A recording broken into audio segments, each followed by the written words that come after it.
The events take place in a huge metropolis, where everything is different from the countryside.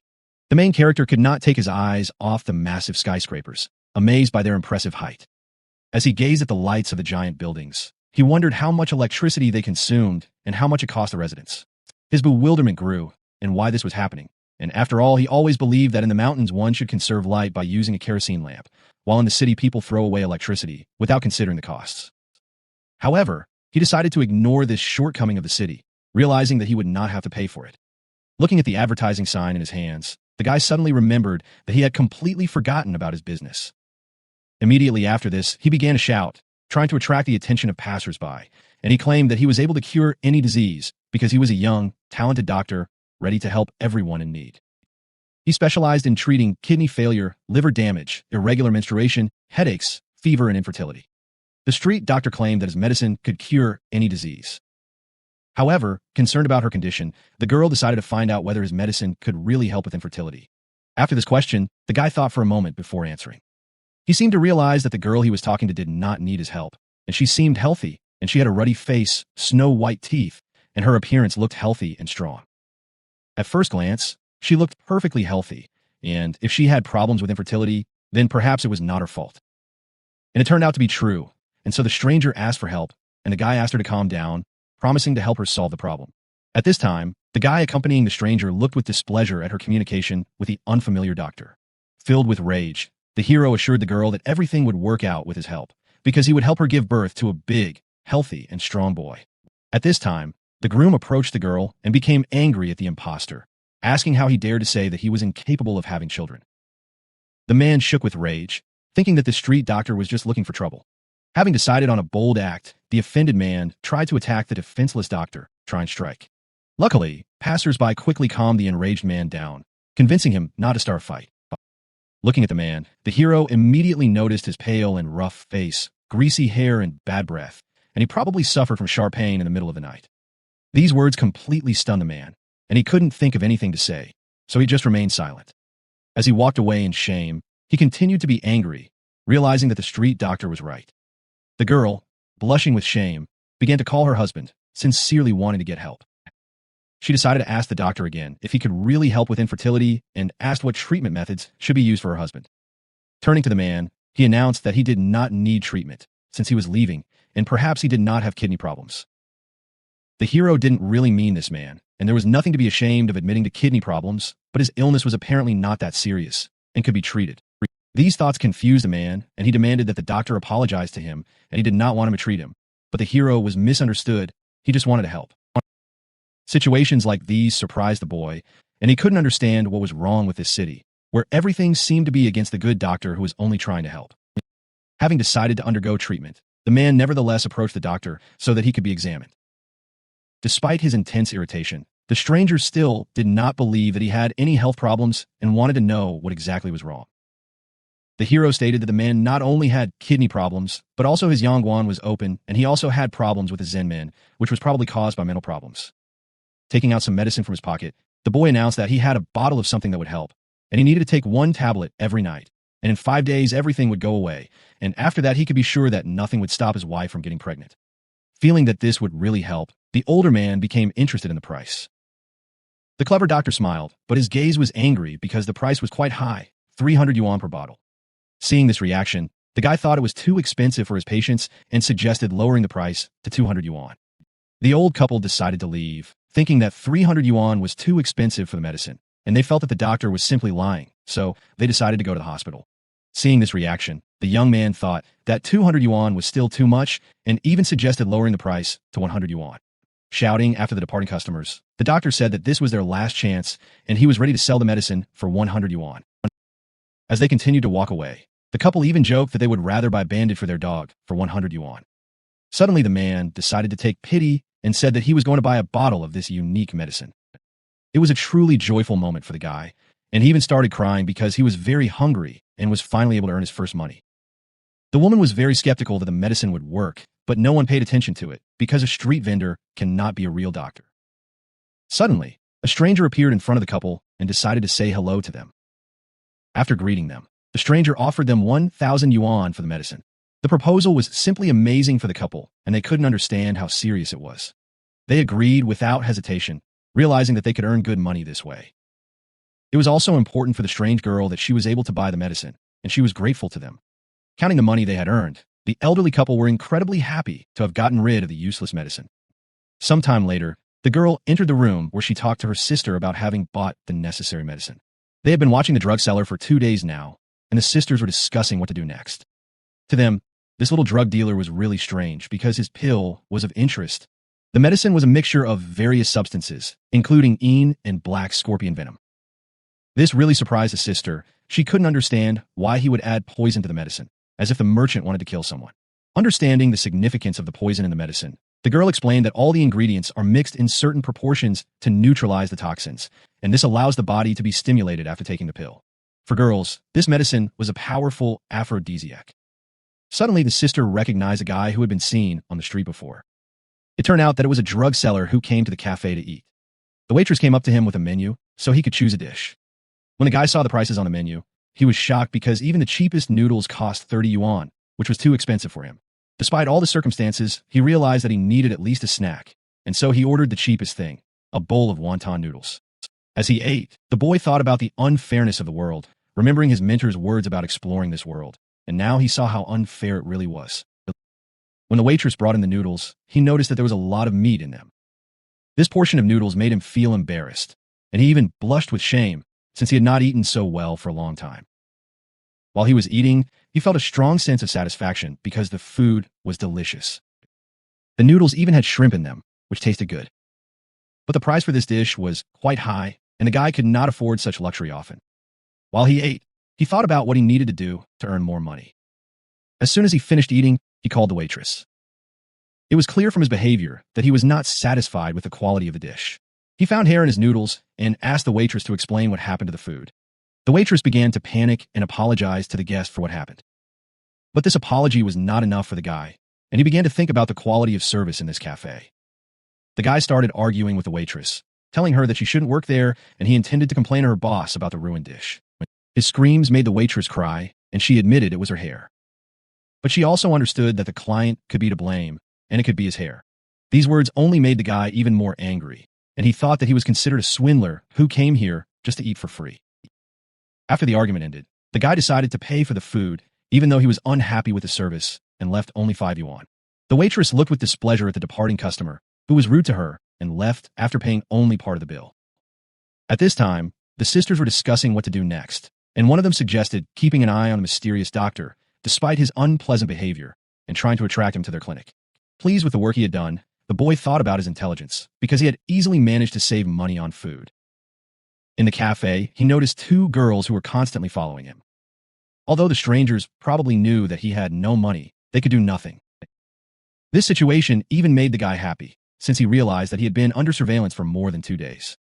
As the boy continued walking down the street, he thought that he now had enough money for food and drinks for a while. The next step was to complete the task that the master had given him. The guy asked one of the passersby about the location of the Chongqing Medical Center, but unfortunately, he didn't know about it. The guy was not going to give up and continued to ask passersby about the location of the medical center, but no one could help. None of the passersby could indicate where this mysterious medical center was located. After many attempts, the boy sighed heavily, unsure whether he would be able to complete the master's task. The boy realized that if he didn't take action, he would soon have to spend the night on the street. By turning to the woman, the guy hoped that she would be able to show him the way to a medical facility. The woman's reaction was unpredictable. She was offended by being called a lady, and this made her furious, and she said that the guy's entire family were ladies. Having insulted the guy, the woman left without revealing the location of the institution. At this time, a stranger who was smoking nearby was observing all of this. Seeing that the guy was looking for the Chongqing Medical Center, the stranger decided to help. It turned out that the stranger knew where the building was and offered the guy to go with him to show him the way. A few minutes later, they reached the car, and the stranger offered the guy to get in it to get to the medical center. At first, this made the guy wary, and he wondered whether he should get into the car. Despite his anxiety, the guy still asked how much he would have to pay for transportation. To his surprise, the stranger said he would only have to pay 20 yuan for gasoline. Thus, they nevertheless set off on their way to the medical center so that the protagonist could complete the master's task. During the trip, the guy was unsure whether he really needed to pay 20 yuan. This money was very important to him. He couldn't just earn it and suffered because of it. After a while, The man announced that they had arrived, but the boy was surprised that the trip had gone so quickly and he had not seen a hospital nearby. It turned out that this building was their medical center. It was just converted into a hotel 2 years ago, and you can find out more details from the hotel owner. These words made the guy angry. He realized that the man was deceiving him and had taken him to the wrong place. The taxi driver explained that the city was very big, and he didn't have to know where exactly they had moved, so he had to pay the guy first. Despite his hatred for the taxi driver, the guy still decided to approach the building to see if they could help him find the right center. Entering the room, the guy politely greeted the manager sitting at the table. The manager showed genuine interest and asked if he would like to stay with them for the night. The guy found this strange and explained that he came to find out the location of the Changsha Medical Center. The manager insisted that it was dangerous to be outside late at night and suggested that he stay overnight, promising to tell him all the details in the morning. When asked about the price for the night stay, the manager announced that it was quite cheap, only 40 yuan per night. To the guy, this amount seemed huge, considering that he only had 100 yuan and had already spent some of it. He dropped to his knees and screamed that it was too expensive to find a clinic. Realizing that this was his only chance, the guy agreed, but asked not to deceive him and promised to tell him the address of the center in the morning. The manager winked at him and offered to buy massage service for 300 yuan and food for 100 yuan. The guy had no money and refused, saying that he just needed a place to stay for the night. The manager was surprised by his modesty and understood that he was pretending, knowing what he really wanted. Returning to her desk, she asked his name and wrote it down. So he had to take a map from the reception as his room was on the second floor, and he had to find it himself. At this time, the sisters continued to follow the guy and were surprised to see that he actually arrived at such a strange hotel. When the girls saw this hotel, they wondered if this guy just came here to sleep. The sisters found this man unpleasant, but they were ready to do anything for the sake of the hospital. Suddenly, one of the sisters had an idea and realized something. Immediately after that, they headed to the hotel to meet the mysterious doctor. The manager was surprised by the arrival of 2 more people, but she welcomed them with joy. One of the sisters put some money on the table and asked what room the guy who had just arrived was in, and the worker replied that he was in room 204. The girl felt ashamed at this question and decided to find out if they could go into this room. The worker's gaze indicated that they could join the protagonist in room 204. They all acted according to the plan they were going to implement. The devious sister wanted to call the police before Biyun Tao learns that he will be arrested, and then they will take him away, and he will follow them since they helped him. Inair thought that this idea was only her sister's, but she still decided to find out why she took off her shoes. Meanwhile, Biyun Tao was glad that he was lying on the bed, because he knew that today he wouldn't have to sleep on the street, although 40 yuan was still a lot of money. Suddenly, someone knocked on his room door. This made the guy unhappy, because he had just gone to bed and did not understand who could come so late. Opening the door, Biyun Tao saw a girl who introduced herself as Linlin. It was an unexpected turn of events for the guy, and he was shocked. During this time, the sisters continued to implement their plan, acting without haste. The 2 girls tried to hide and moved deftly, hiding around the corner. In response to Linlin, Biyun Tao noticed that the 2 strangers were watching him again, and he began to pester them. Despite everything, Inair still decided to call the police and summon them to the hotel as planned. Understanding that such actions were not good, the little sisters still understood that they could take him away from the scene of the incident, which was probably deserved. A few minutes later, the guy decided to take a shower to calm down and analyze the situation. Reflecting on the current situation, he realized that otherwise he could be cheated out of money. Realizing this, Biyun Tao realized that he was trapped and needed to take a certain action to get out of it. Without thinking, he called the police to get help in a difficult situation. One person said police were notified of a search for services, while another said he had been trapped. The 2 people were in the same place, which confused the police. The police car driver assured that once they arrived, everything would be clear and there was no need to worry about the strangeness of the situation. 5 minutes after the call, the police were already on the scene. Getting out of the car, the policewoman ordered her subordinates to search the premises and find suspicious people. The events took place in room 204, where Biyun Tao was going to talk to Linlin and do nothing else. This behavior irritated the girl because she could not understand why he was behaving so strangely, considering that she had previously considered herself an expert on men's desires. Fong Jing listened to the conversation, but she didn't understand what was really going on. The policewoman who entered ordered everyone to stay where they were and not move. The situation was not in the protagonist's favor, and he realized this because he now looked guilty. Turning around, the guy was surprised to see something very unusual that made him wonder. It was a beautiful policewoman, which was really unexpected. Unsuspecting, the boy approached the policewoman, thanking her for her timely assistance.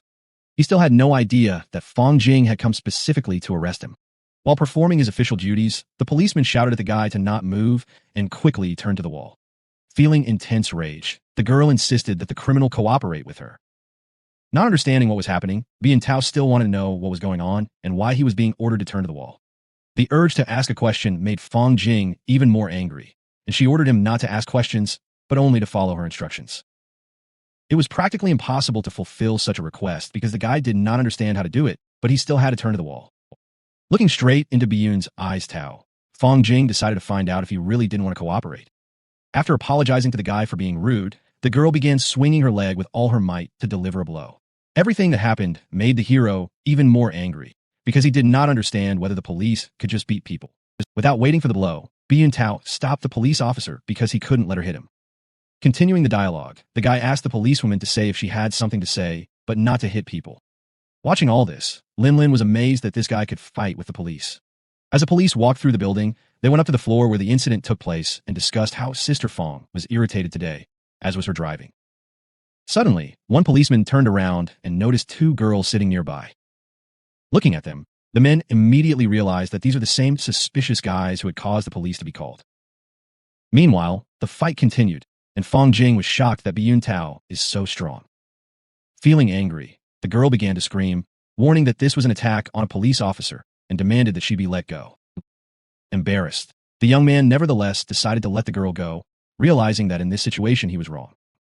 The policewoman was still very angry and wanted to finish what she started, while detaining the criminal. Because of this, she swung her leg again to deliver a crushing blow to the villain. The young man watched what was happening with bewilderment, not understanding what the police wanted from him. Fortunately, the second time Byun Tao managed to stop the girl's blow, realizing that he didn't deserve it. These events began to irritate the hero, and he still wanted to know why they wanted to beat him up. Enraged, the young man decided that the fight must continue and was about to respond with a blow. Then Byun Tao pushed the policewoman away with maximum force to avenge her attempts to beat up an innocent man. In fact, the girl simply fell onto the bed, but still experienced unbearable pain due to her injured arm. Having decided to finally humiliate the policewoman, the cunning hero literally sat on her, asking if she liked it. Embarrassed by her loss, the girl blushed and demanded that he get off her. A few minutes later, Fong Jing began to convulse with intense anger, accusing the guy of perversion and attacking the police officer. Looking at what was happening, Lin Lin couldn't understand how this was possible and why her former client was acting so brazenly. The young man understood that if he let the policewoman go, she would start beating him again for no reason. All this time, Byun Tao couldn't understand why the police in this city were so unfriendly. At the same time, Fong Jing's partners were interrogating the two girls who had caused the police to be called. The worried sisters made excuses, saying that they had nothing to do with what was happening. Upon returning to the room, everyone was shocked by what was happening on the bed.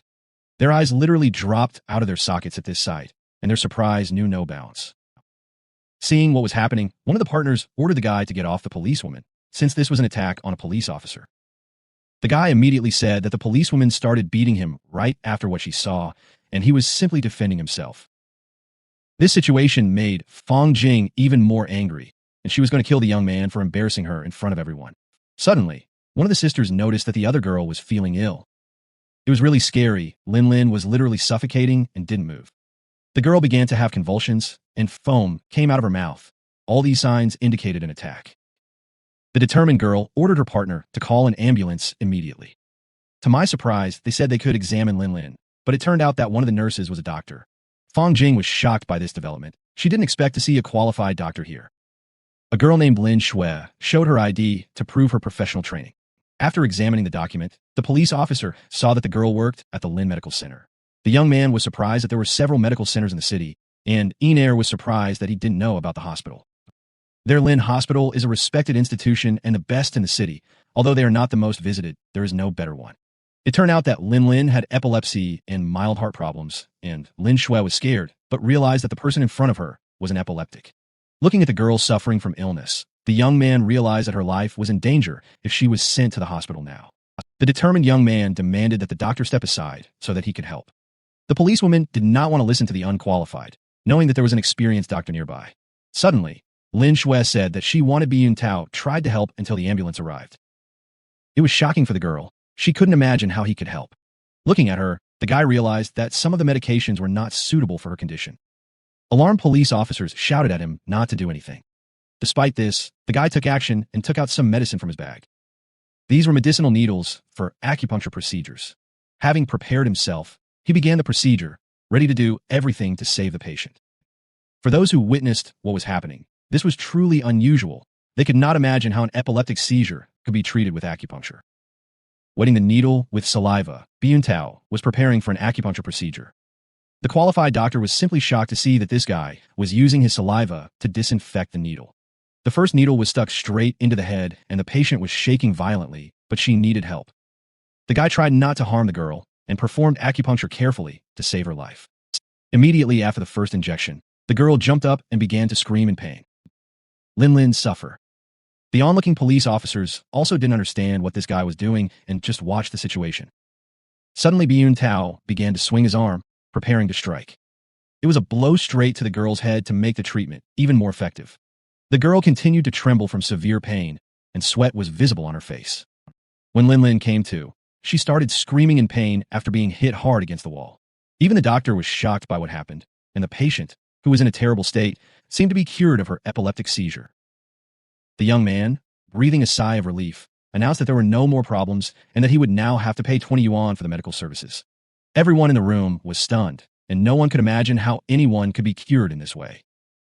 Lin Shui started screaming, wanting to know how Byun Tao was able to do it. At this time, Fong Jing decided to ask her uncle whether the people present here had been arrested. The man was inclined to forget about all the events that were happening, and if they did not have enough evidence, then their team could suffer. The policewoman was very angry and shouted that Byun Tao is a scoundrel and needs to be apprehended immediately. This made the hero even more angry, and he shouted that he was being bullied and that he was not guilty of anything, and that the policewoman probably needed to go to the hospital herself because she was crazy. Hearing this, the uncle told the boy that he was wrong and that he would now be in trouble. Getting even more angry, Fong Jing walked up to the guy to explain the situation. She came very close and offered to leave him her phone number so they could talk. This pressure did not affect Byun Tao, and he didn't understand why he should be afraid of this girl. The next morning, the hero decided to ask the administrator where Chongqing Hospital was. The woman, yawning, replied that the city was very big and she did not know where the hospital was. Byun Tao realized that he had been deceived and would not be told where this hospital was. When he left the hotel, the guy thought that when he found Chongqing Hospital, he would definitely not be deceived. Watching the girls passing by, Byun was surprised at how many beauties there were in this city. Unexpectedly for the guy, when the stranger approached him, she immediately offered to have dinner together. The unexpected turn of events greatly shocked the hero, and how could he expect that such an attractive lady would approach him? Looking around, he decided to check if she was talking specifically to him. After that, Byun Tao nevertheless decided to ask again whether the girl was really talking to him. Watching her interlocutor with glee, Fong Jing wanted to know if he had forgotten her so quickly. Without thinking, the guy began to remember that he seemed to have seen her somewhere, but he couldn't remember where exactly. Unable to bear this, the lady exclaimed that they had met only yesterday at the hotel. Immediately after this, she decided to tie her hair in a ponytail to show that this was the look the hero liked her in. Watching the girl closely, the guy gradually began to remember who he had met. As soon as he remembered, he exclaimed in amazement that this girl was the policeman with whom he had been riding yesterday evening. This association angered his interlocutor, because she did not expect that he would remember her precisely because of this. Even more enraged, she began to choke the guy and gag him, saying that the conversation was not over yet. In the end, Fong Jing decided to spare the boy and invite him to dinner, but he felt that it would not change anything. Sometime later, they reached a restaurant and were going to have dinner there. As soon as they entered, they were greeted by the establishment staff and invited inside. Looking at the situation, the guy realized that it was beyond his means.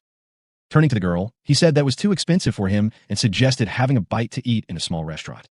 Smiling, the girl thought that the guy wasn't so bad if he was thinking about her finances. However, Fong Jing asked him not to worry and said that they could eat here. Looking at the menu, the guy was stunned by the prices because he understood that he didn't have that kind of money. The dishes in this restaurant were really expensive, and even the cheapest one cost at least 50 yuan. The lady could not understand his reaction because she had expected to pay the bill herself. Byun Tao decided that it was better to let his partner choose the dish in this situation so as not to put the responsibility on him. After some time, the hero was full because he ate all the food they ordered. There were many different dishes on the table, and all of them were eaten only by the main character. This was surprising for his companion because she had no idea how long the guy had not eaten. He started to burp and decided to ask a question. The arrogant guy was curious about what Fong Jing wanted from him because he didn't believe that she was here to apologize and invite him to dinner. His guess turned out to be correct, and she wanted to tell him something else. As it turned out, the girl really needed his help. The street doctor immediately agreed to help if this was the patient. The girl decided to answer this question on the way, saying that she had parked an electric scooter nearby, and they could ride it. The girl said that her patient had a strange disease, the origin of which she did not know, and perhaps she had passed it on when she was little and sick. In desperation, Fong Jing sought help from many doctors, which cost her a lot of money. Yesterday, she saw that Biyun Tao is a rather strange doctor, and perhaps he can help with the diagnosis. Even if this strange doctor couldn't cure the patient, Fong Jing didn't intend to blame him. As he got on the scooter, the guy asked what would happen if he could cure an incurable patient, but the girl initially did not want to answer this question. The hero clung to his companion with his hands so as not to fall while riding, and this greatly embarrassed her. The girl exclaimed that if the doctor could not help the patient, she would kill him, and this was a strange statement for the guy, because she had previously said that she would not blame him. After some time, they arrived at the required building where the sick girl was lying. The determined Fong Jing asked Biyun Tao will try his best, and if he can cure her sister, she will thank him. Without a moment's hesitation, the boy exclaimed that if he could cure his sister, he would like his companion to become his wife. This wish really surprised the lady. She did not expect that the street doctor would be so persistent. For a highborn girl, such a union was unacceptable, and she doubted that the doctor would be able to cure her sister's illness. She couldn't even imagine how many doctors had tried to cure her over the years. So Fong Jing wanted to know if she could trust the doctor enough to help her. Noticing the rug by the door, the girl noticed that there were indeed a lot of shoes, and her uncle must also be in the apartment. Knocking on the door, her aunt opened it and said that this time her uncle had hired a very good doctor from the city, and now her sister's illness would definitely be curable. The aunt also noticed that there was some unfamiliar guy standing near the girl, but Fong Jing said that he was just her friend. Nevertheless, the aunt decided to let them inside the apartment, and the guy began to look around to examine the apartment more closely. At this time, the doctor examined the patient and said that her condition was much worse than he had assumed. The girl's worried parents wanted to know if the doctor could help cure such a difficult patient. The determined doctor said that he felt very sorry for this girl because a cold poison had entered her body, and this was a rather serious problem. Fong Jing began to panic at this statement and shouted that if there was a way to save her sister, she was willing to do anything. The uncle also wanted to help in every way possible and said that his niece did not know how much she suffered and how tired she was over the years trying to cure her sister. Because of this, he decided to give money to the doctor so that he could definitely help her sister. Noticing this moment, the doctor quickly hid the money in his pocket and said that his owners were really very kind, and he had no doubt in his ability to help. Nevertheless, the doctor decided to tell about the disease. He explained that their sister's illness was caused by congenital chills, and there was no treatment for the disease in China. Recently, the doctor received news from friends that there was a medicine in the USA that could cure this disease, and they needed to go there. After treatment in America, the little girl's illness may be cured. Hearing these words, Fong Jing immediately began to panic, realizing that this would cost an incredible amount of money.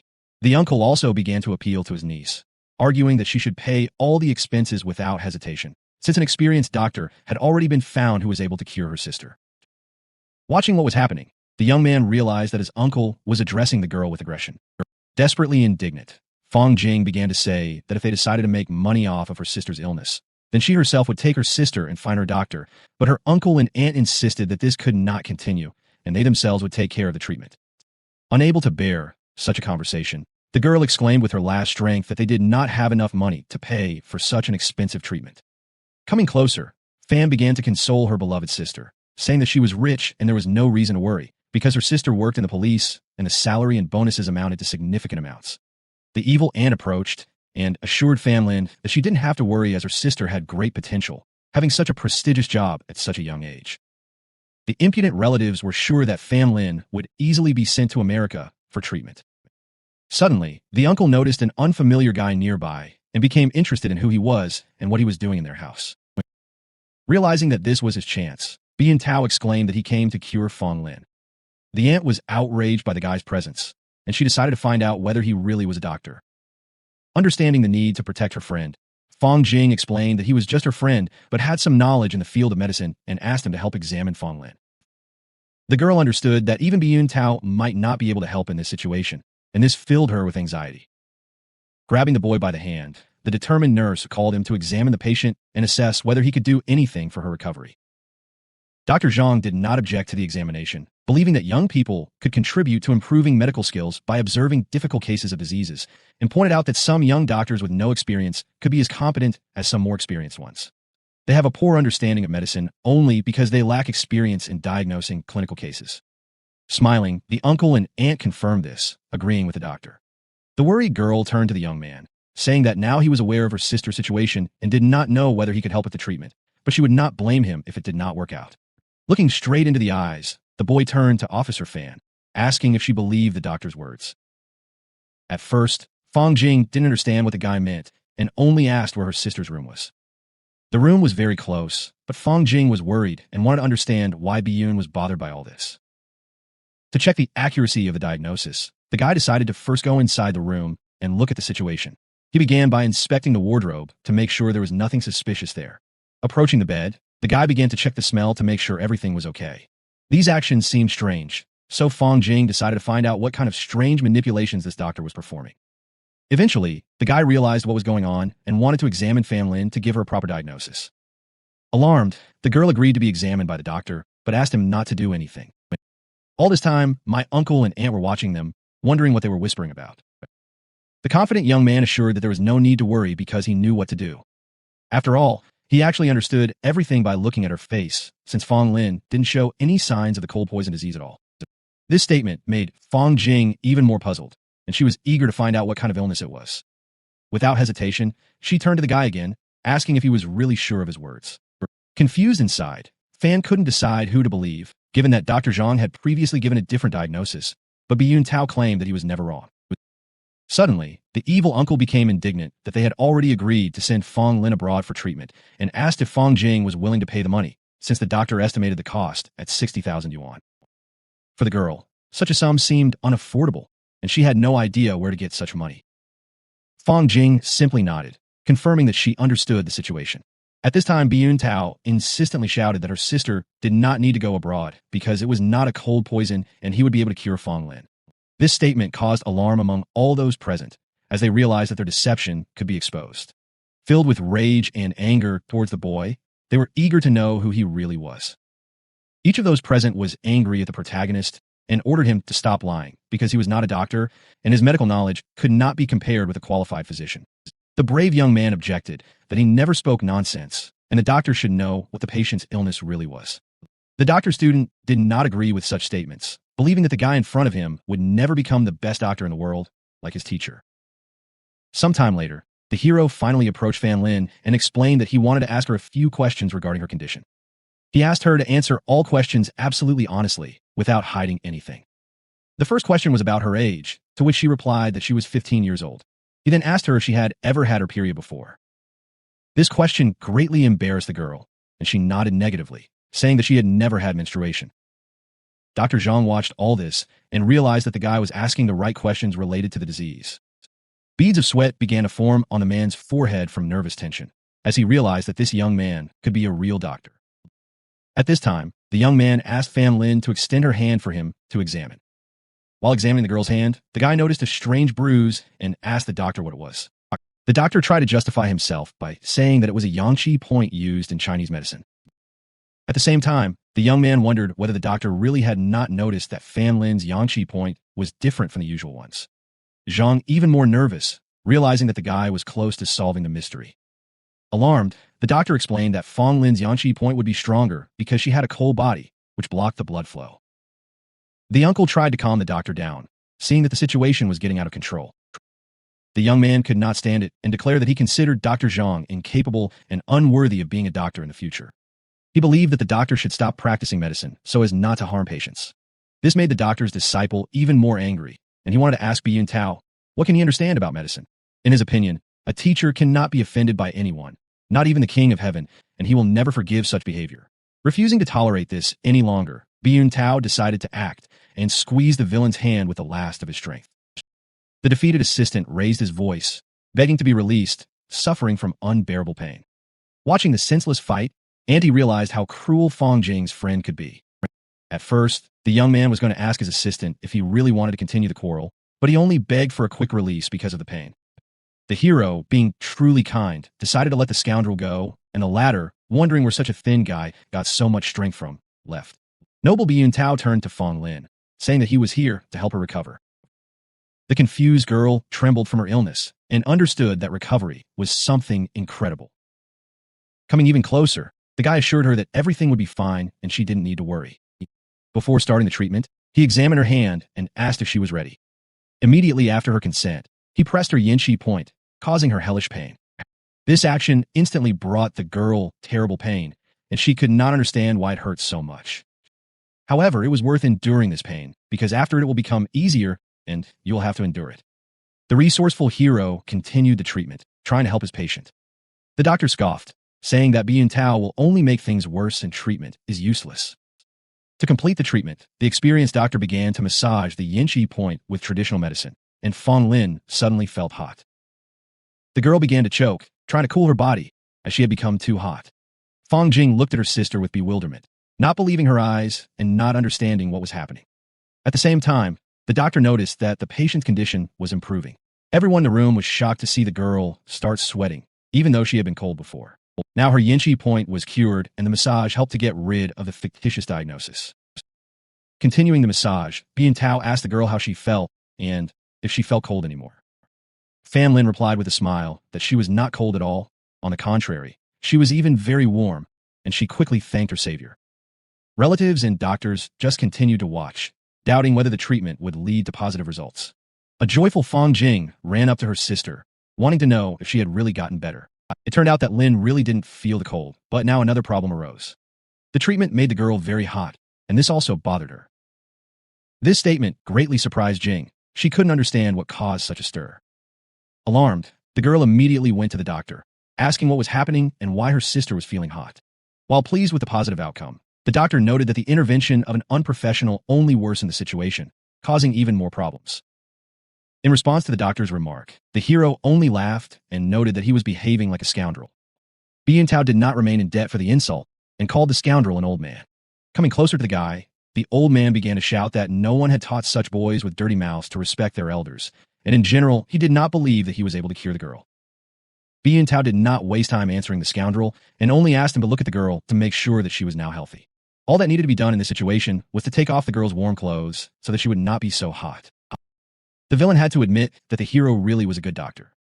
The impudent man was embarrassed, not expecting that the young guy would cope with a difficult diagnosis. With the last of his strength, the old man shouted that he had simply left the girl unattended for a while and knew that this could also help her recover. In the end, they decided to leave, unhappy that they didn't like the doctor who treated Fong Lin. At this time, the uncle and aunt exchanged glances and decided that something needed to be done. They immediately ran to the door to call Dr. Zhang. Biyun Tao realized that they were up to something and decided to help this family to the end to help them get rid of the problem. Suddenly, Fong Jing turned to the young man, finding him amazing, and decided to find out how he accomplished the task. Now her sister would have no problems, and it was just a cold that had been neglected so much that it had become a serious illness. This realization led Fong Jing to the conclusion that it was a cold poison disease. The sister wanted to know why the hero asked Lin such strange questions. The question about her period was asked because her periods were delayed due to the cold. The cold and her second illness had something in common, and they began to combine, causing her to fear the cold. The lady realized that the doctor was examining her sister's room to detect the presence of the disease. The hero also realized that this disease was not incurable. And it is completely unclear why the doctor believed that the cold poison had entered her body. What he told Fong Jing seemed very dubious. These words made the girl think about what she had believed in for so long. This situation caused her incredible irritation, as she realized that both her relatives and the doctor turned out to be liars. Suddenly, Fan Lin turned to her little brother, who had just helped her. The happy girl announced that she was now fine and asked if she would be able to return to school soon. Returning to school will be possible, as her brother prescribed her some medicine, and in a couple of days, she will be able to return to the educational institution. However, for a full recovery, she will have to lie down for another half a month and take a special medicine. Sometime later, the doctor prepared a prescription for the medicine and wrote all the details on a piece of paper. The medicine should be used strictly as directed, and Fong Jing thought that the prescription looked like it was written by a professional doctor. Realizing that the patient did not need anything else, the doctor got ready to leave. But Fong Jing stopped him, realizing that she had forgotten to pay for the treatment. Smiling, the guy refused the money, saying that the girl had already treated him to a delicious dinner and he didn't need to pay. This answer embarrassed the girl even more. She almost blushed with shame for her previous behavior. She decided to find out the name of the main character, which she did not remember earlier. This question made the guy angry, because they even went to dinner, and she still didn't remember his name. The doctor shouted for her to listen carefully and remember his name, Byun Tao. Waving his hand, the guy decided to say goodbye, irritated by the girl's behavior. The hero's behavior greatly embarrassed Fong Jing, and she even blushed with shame. The officer just laughed, realizing what kind of character the guy had. Unexpectedly, Byun Tao appeared from around the corner and addressed the officer, saying that he had some business to attend to. This statement made the girl very wary, but she still wanted to know what happened. She immediately stated that she was not going to cover for him in any crimes and would not help him with money.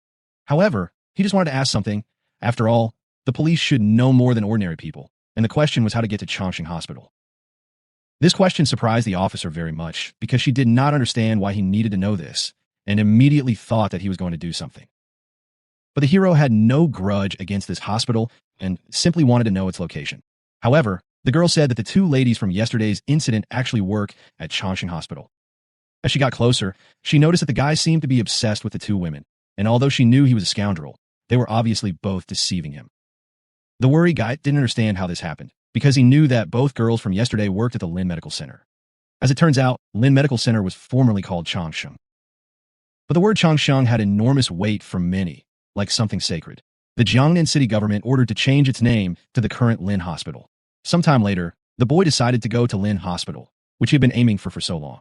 The taxi driver told the guy that they were already there at the innermost part of the alley of Lin Medical Center.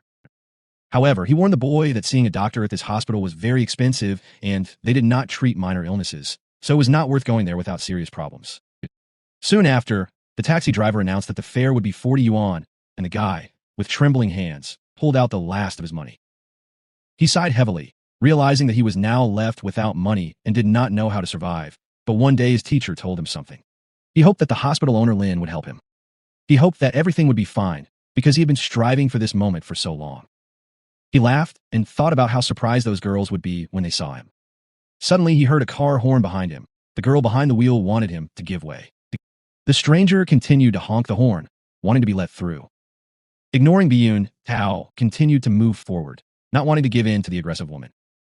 This behavior made the girl even more angry, and she could not understand why everyone was going against her. Having decided that the guy needed to leave, the stranger decided to speed up in order to overtake him. The car started approaching the guy at high speed, causing him to get scared. Stepping aside, he was grateful that he was able to avoid a collision, because he could have died. He couldn't understand how anyone could do that. It was unsociable. He felt a strong anger, seeing how the stranger was showing aggression towards him. The stranger got out of the car and addressed Byun Tao, threatening him. He was surprised that such a lady came to the hospital in an expensive car, knowing about the difficulties of the road. He was disappointed that not all people treated others with kindness and respect like his teacher. He couldn't understand why the hospital looked so dilapidated despite its importance. He saw many people near the hospital, one woman screaming for help for her seriously injured husband. This woman turned out to be the same one who almost hit him with her car, and she was outraged that her husband was brought here. One of the mercenaries explained that this was the best clinic near the scene of the incident, and her husband needed urgent medical attention. But the woman was not interested in the characteristics of the clinic. She demanded that her husband be saved.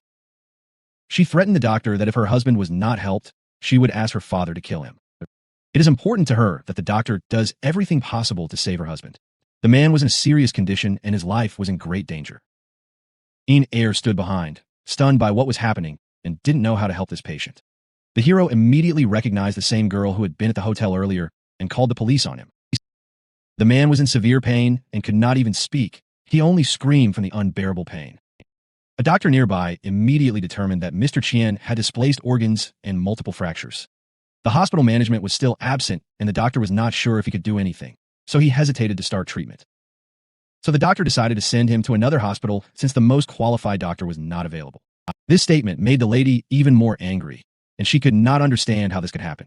People around were discussing that with such a serious injury, they were afraid that the patient would die if he was transferred to another hospital, and they felt that Lin Hospital was becoming less and less reliable.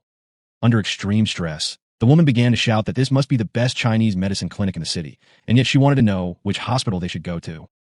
The worried man suggested that it might be best to transport such a difficult patient to a capital hospital.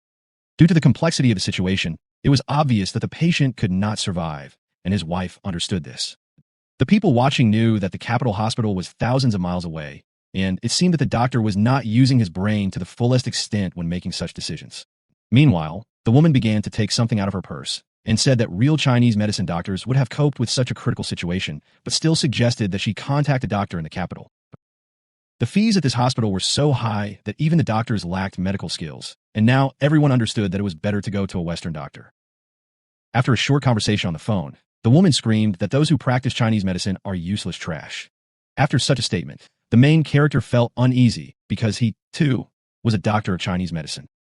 Unable to stand such behavior, Biyun Tao pushed his way through the crowd and asked who dared to say that Chinese medicine doctors were trash.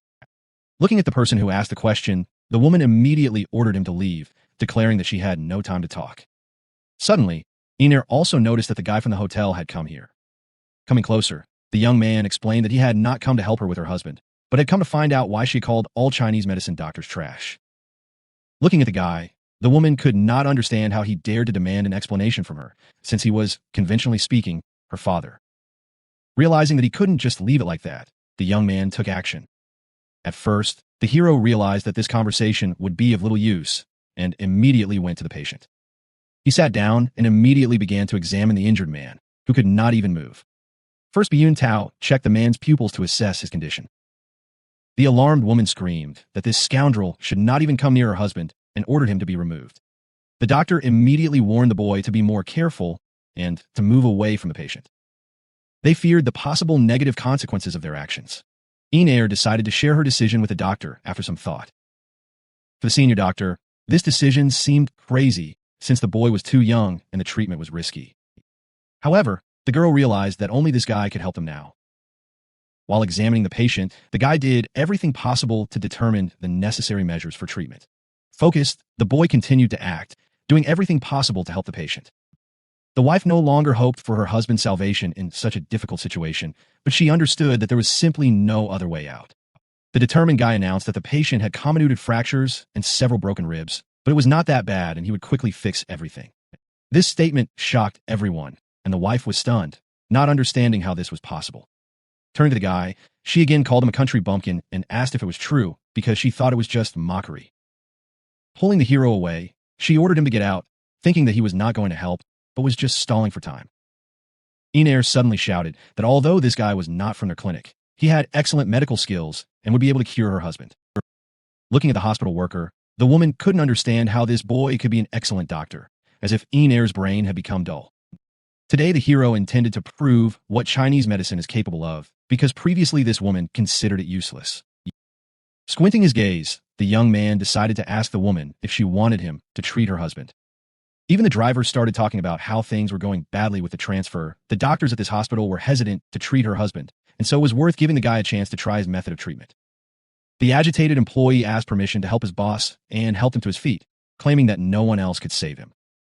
After some thought, Biyun Tao still made a decision on how he would act in this situation. At first, the guy began to remove the bandage that he always wore on his shoulder. From under the bandage, he pulled out something unusual, intended to help in such difficult cases. It turned out that these were acupuncture needles that could help the patient survive. Those present saw that they were needles, but they looked old and dirty, and this guy, although he was a Chinese medicine doctor, looked like a simple village doctor. Hearing such comments, the young man realized that he needed a quiet and calm room. Fortunately, this was not a problem, and Iner suggested that he go inside the hospital to have some quiet time. Without hesitation, the hero decided to lift the patient to move him to a calmer place. Watching this, Iner was furious, not understanding how he could do such a thing, especially considering the patient's grave condition. First, Biyun Tao was shocked by this reaction and didn't know what to answer. However, the smart guy smiled and announced that there was no need to worry, as he had already thought everything through. Having cried from doubts, the girl nevertheless agreed, realizing that it was risky. Turning around, she led the guy into the room where he could carry out his procedures. In her heart, Iner apologized to the guy for the trap, realizing that the patient could no longer be saved and allowing the blame to fall on herself in order to save the hospital's reputation. After all, for Lin Hospital, reputation came first, and the death of a patient would have a negative impact on it. Subsequently, the protagonist will be offered good compensation for the current situation, as he will take all the blame. Sometime later, they found themselves in a quiet room where acupuncture could be performed. Feeling uneasy, Byun-tao knew that this whole procedure would be very risky, but he was ready to act. First, he took out needles for acupuncture. Using his knowledge, the hero began to disinfect the needles by heating them on a candle. The procedure began, and the young man held his breath as he prepared to use the first needle. The next needle was directed directly into the patient's forehead, according to the acupuncture technique. Multiple injections were given around the head and neck. Realizing that this might not be enough, Byun-tao was determined and willing to do whatever it took to save the patient.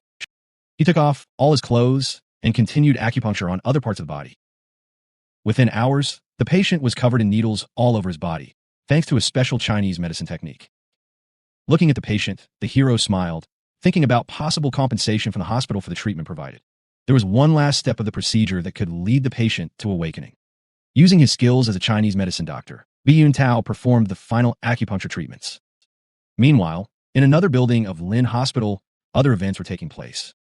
Elderly Dr. Lin Changtian, also known as the president of the Jiangnan Medical Association, was at a loss over his daughter's actions and the young doctor's setup. Her sister also didn't understand Ian Ayer's actions and the protagonist's setup, especially considering that he didn't even work in their hospital. The patient continued to lie motionless under the effect of the treatment administered by Byun-tao. Suddenly, Madam's father arrived, and she told him that some villager was treating her husband. Hearing this, the worried man immediately wanted to find Lin Changtian to sort out the situation. All the hospital staff knew that Qian Ming was the sponsor of the Jiangnan Medical Association. And the key point was that he had a different concept than Lin Changtian, and they were rivals. Upon entering the hospital, Lin Changtian immediately tried to greet the impudent man, but he was not in the mood for formalities and immediately asked about the whereabouts of his son. The head of the hospital immediately realized that the philanthropist's son was being treated by an unknown young man. Turning to the female staff, the man immediately asked them to take Lin Changtian to his son. Feeling guilty, Ian Ayer promised to take them there immediately so that they could visit the victim. Feeling very anxious, the girl did not know what to expect in the ward, but still hoped for the best. The father of the injured boy wanted to know who was currently the attending physician at their hospital. Not knowing what to say to this, Lin Shui only said that it was Ian Ayer's friend who was currently treating a seriously ill patient. Changtian vented his anger and asked him to repeat what he had said. After all, he didn't understand how Ian Ayer's friend was connected to the patient's treatment. The victim's wife intervened in the conversation, clarifying that the attending physician was a young man from the village, about 20 years old. The influential man was beside himself with rage. Lin Changtian cried out, noticing that his enemy was indeed good, as he did not expect that the medical association would put grievances on his son. He warned that if anything happened to his son, the hospital would never open again because he was willing to do everything he could to prevent it. Lin Shui couldn't help but insult Lin Changtian, calling him a bald donkey, and said that the old man was not able to cure his son, and the clinic did not guarantee safety. Both old men flared up from insults and began shouting at each other, explaining their positions. Filled with anger, the men almost started a fight, each claiming that he was right. The screams continued, and each of them was ready to do anything to ensure that their business would close forever. Suddenly, someone came out of the office to find out what was going on outside. It turned out that it was the main character who wanted to know what the noise was in his office. Upon seeing him, the sisters began to panic, knowing that Lin Changtian would be furious if he saw the guy. However, the head of the hospital came out to inform that he should not be disturbed as he was in the middle of medical procedures. When everyone saw the guy, their irritation only increased, realizing that he would not be able to do anything, let alone cure him. The procedure was already completed, and the young man was leaving the office, followed by the wounded boy's wife and father. The old man looked at Byun-tao, making it clear that if he does not cure his son, he will not escape punishment. Lin Shui was shocked to see the guy, realizing that it was a child in front of him, and did not understand why he was here and began to treat him. The young man felt very tired and knew that he needed to rest first, but he still let everyone know that the patient was fine. The alarmed head of the hospital asked his subordinate to examine the patient. Byun-tao, sitting nearby, was thinking about what he heard about the high prices for treatment, and for such injuries they should be paid a lot. The boy's father and wife could not understand what was happening. Looking at the patient, they realized that he was quite normal. The experienced doctor in charge of the hospital saw that this technique was special. From the arrangement of the needles, it was clear that this was the 9-turn life needle technique. However, he couldn't understand how such a young guy could have such skills, since he was still too young and didn't seem particularly experienced. After examining the patient, the doctors concluded that his pulse was stable, his breathing was even, and his life was no longer in danger, and even the fractures were corrected, and an incredible job was done. Even the doctor admitted that this young man is truly impressive and has accomplished an incredibly difficult task. Watching his son, Lin Chantian couldn't believe what was happening because his son's injury was serious, but the young man somehow managed to cure him. Turning to the girl, Chantian asked her to inform the doctor to bring equipment to confirm that his son was okay. Even though his son's life was not in danger and his claims were proven wrong, Lin Chantian still doubted the high level of Chinese medicine. At this time, Lin Shui decided to thank the hero and tell him how successful the treatment was. Coming closer, the elderly man noted that the young man had indeed done an excellent job. Suddenly, the guy's phone rang, reminding him of an urgent call that he couldn't ignore. The exhausted guy realized that he was being called, so he urgently needed to answer the call. From the side, he immediately picked up the phone to find out why he was being called. Lin Shui decided to tell Lin Shui about how the guy did a great job and how he helped the patient. This absolutely stunned the girl, as she did not expect such an amazing guy to be standing in front of her. The voice on the phone suddenly accused the hero of fraud, forcing him to think about sorting out this situation. Putting the phone in his pocket, Biyun Tao realized that he needed to prove his integrity and his medical skills. Apologizing to the elder, he explained that he had run into some minor trouble and had to leave. He suddenly turned around as if he wanted to say something to Lin Shui, recalling his teacher's words. But in a rage, the boy cried out that for now he needed to forget about it, and he would tell her everything when he returned. Realizing that such a worker could not be lost, Lin Shui took action. He asked his daughter to go after the boy so that she could help him get back to the hospital, shouting with all his might that he is not a fraud and today he will prove it again. His speed was impressive as he raced to reach another hospital. But fatigue began to overcome him and he slowed down, unable to maintain the pace. As soon as he finally stopped, the guy thought about what to do next. Looking around, he shouted that he did not know this city and where he should go. He didn't have money to call a taxi. Suddenly, a red car behind him started honking, attracting his attention. It turned out to be a girl he knew who offered him a ride. After thanking his savior, the guy hurried to explain that they urgently needed to get to Jiangbi Hospital. The determined girl assured him that she would be happy to give him a ride, but only if he fastened his seatbelt. Meanwhile, Lin Shui realized that this was the hospital that the Qian family supported. In the medical hall of Lin Hospital, events continued to unfold. The elder wondered what this stranger would do next because he just left, and it was a shame. Modern medical equipment allowed doctors to stabilize the young master's condition, so now there is no reason to worry. A serious injury was successfully treated with a standard method, which is really impressive. The man instructed his assistant to go back and work on the company's affairs with Qiuji. Lin Chantian decided to stay here to personally thank the guy for saving his son. The young and powerful guy left an impression with his abilities, and although old man Lin Shui would hardly agree to let him go, but if he worked with them, it would be wonderful. Turning to the elder, Lin Chantian wanted to know where that young man had gone, but such a question seemed inappropriate considering that he was now a hospital employee. This irritated the client, as the decision whether to stay or not was his own business, not the head of the hospital. A few minutes later, events continued to unfold in another part of the city hospital. It turned out that Fong Jing herself had called the protagonist and was waiting for him in the corridor on the second floor. The alarmed boy immediately wanted to know what was going on, since he could not understand why he was invited here. The officer looked at the guy and couldn't understand what Dr. Lin was doing here, since she had only called Biyun. Tao! Feeling awkward, the lady explained that she came here with Biyun. Tao is ready to help if needed. Then Fong Jing decided to tell what happened after the guy left. Her uncle came back and said that he had found another hospital and wanted to send Fan Lin there. Upon arrival at the hospital, Dr. Zhang Yang reported that Biyun Tao misdiagnosed Fong Lin, saying that the guy almost killed her and that her condition was only an illusion. Currently, uncle and aunt were still in the doctor's office, and Fong Jing suspected that something was fishy here, so she called the protagonist. These events made the guy extremely angry, because he realized that this whole situation was just a fiction.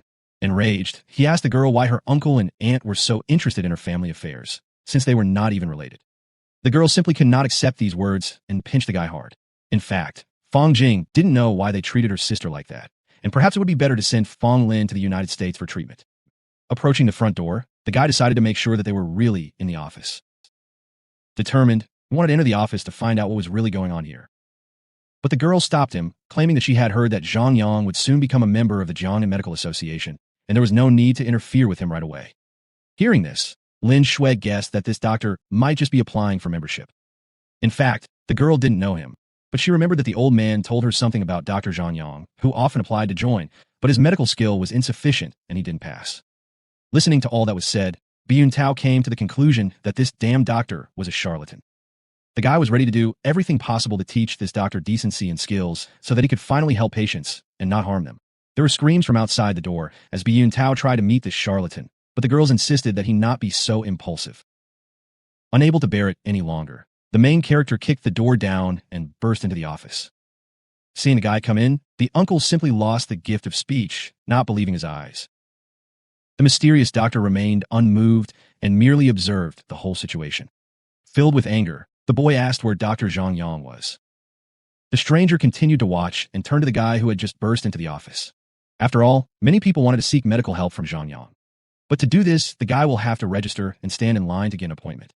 It was indeed Dr. Zhang Yang, and Uncle immediately accused him of being the charlatan he had spoken of and of being the one who had diagnosed Fong Lin.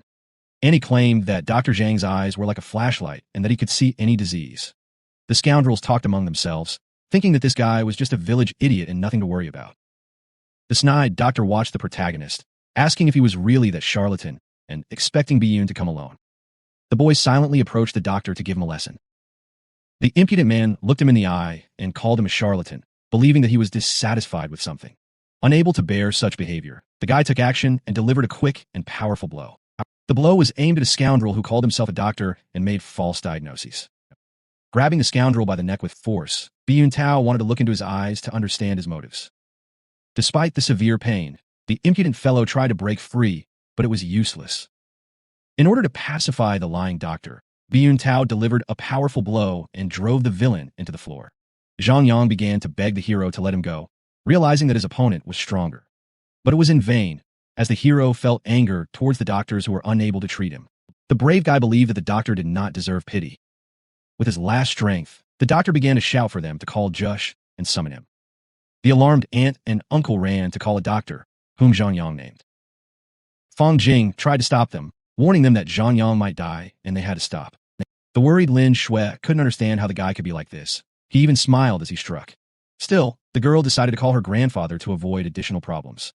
Fong Jing begged Byun Tao stopped, reminding him that they were in a law-abiding society and that he could be jailed for this.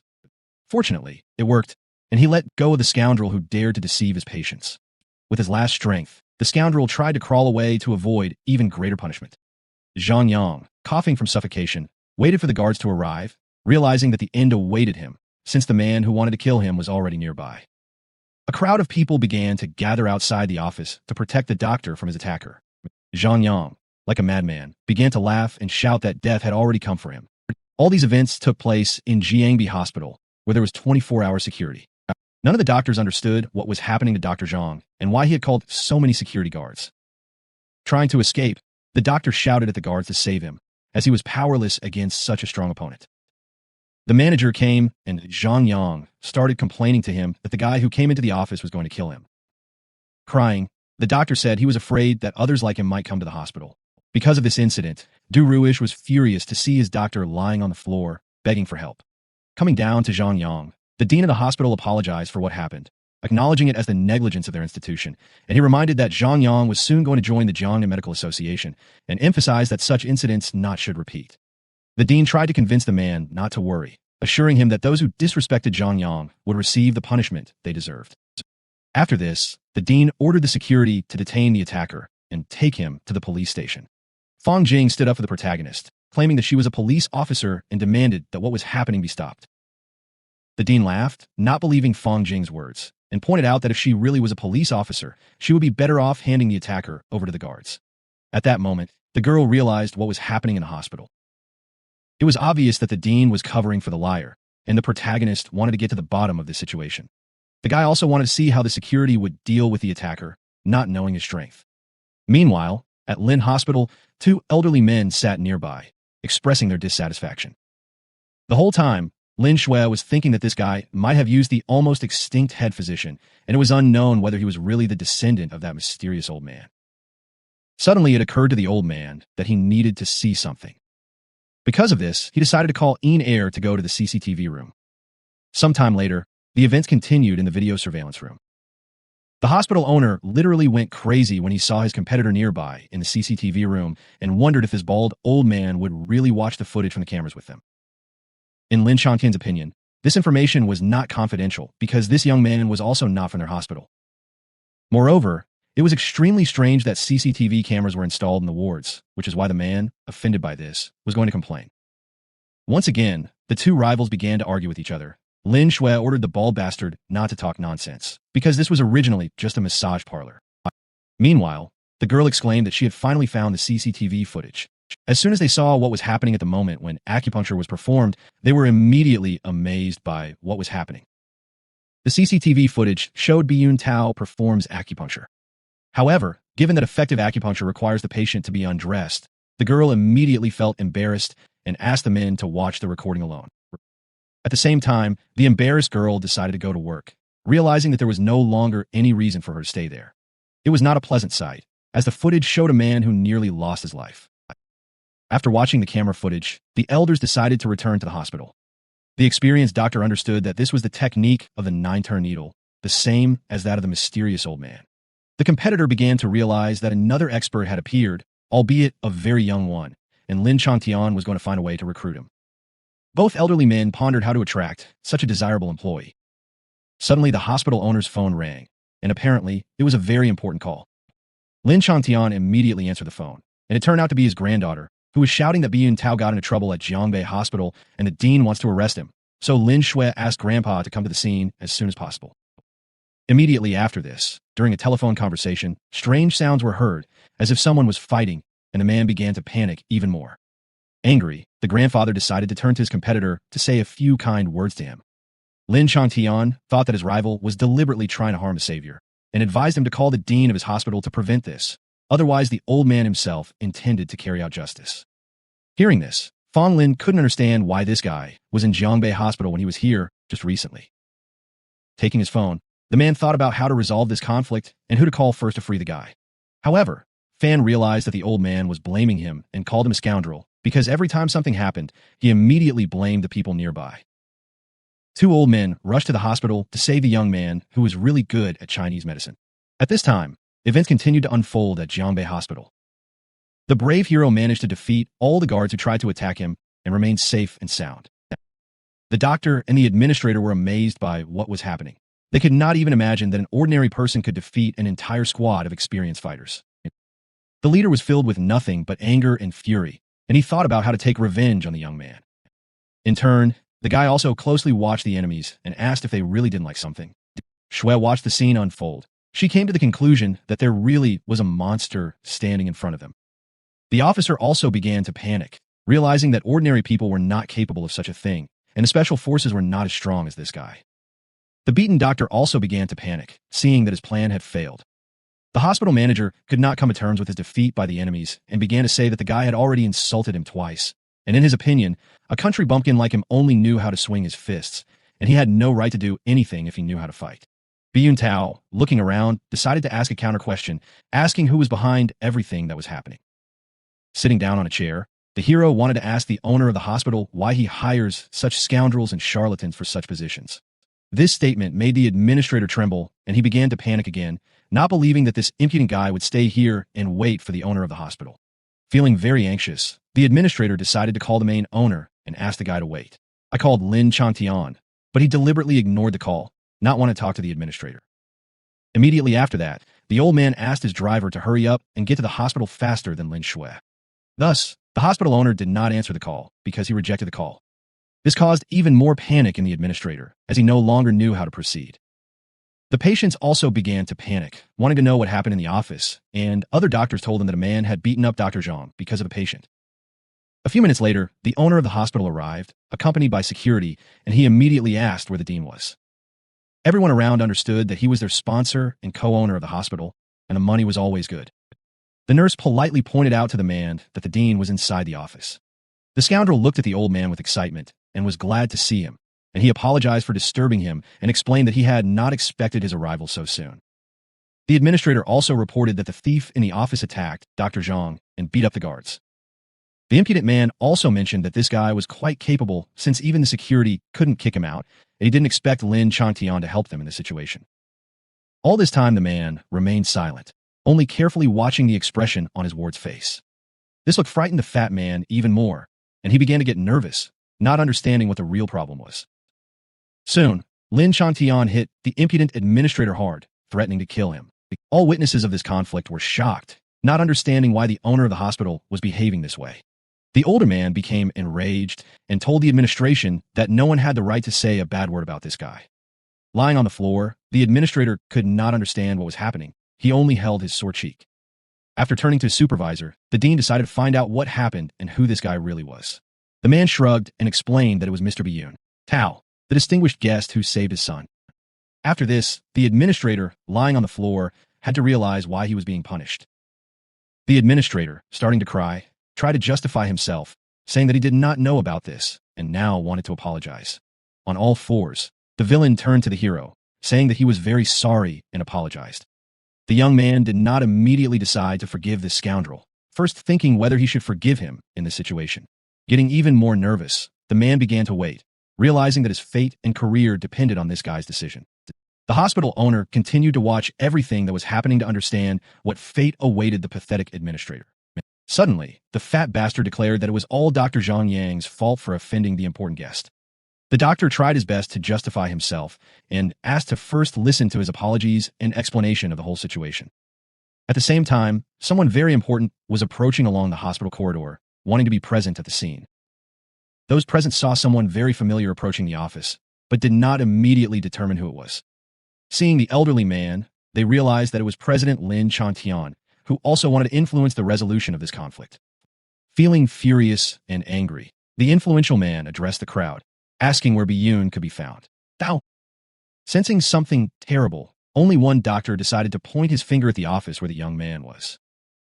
The uncle and aunt exchanged glances, discussing that they needed to leave this hospital. Having decided to leave, they began to climb the walls of the hospital like ninjas in order to get out of it. The worried granddaughter began to calm her grandfather down, trying to stop him and try to understand why he was there. Dr. Zhang immediately recognized President Lin and begged him to listen to his explanation, as he was about to tell him what was happening. The hero noticed that all the respected doctors of this hospital had gathered here, so he was going to tell the truth about what was really happening. Without hesitation, the young man explained that Zhang Yang had problems with medical ethics, suggesting that a thorough investigation be conducted, otherwise he could harm even more patients. Realizing his guilt, the elderly man agreed with the guy and said that he would definitely sort this out. Inair decided to tell her grandfather that Zhang Yang had applied to join the medical association.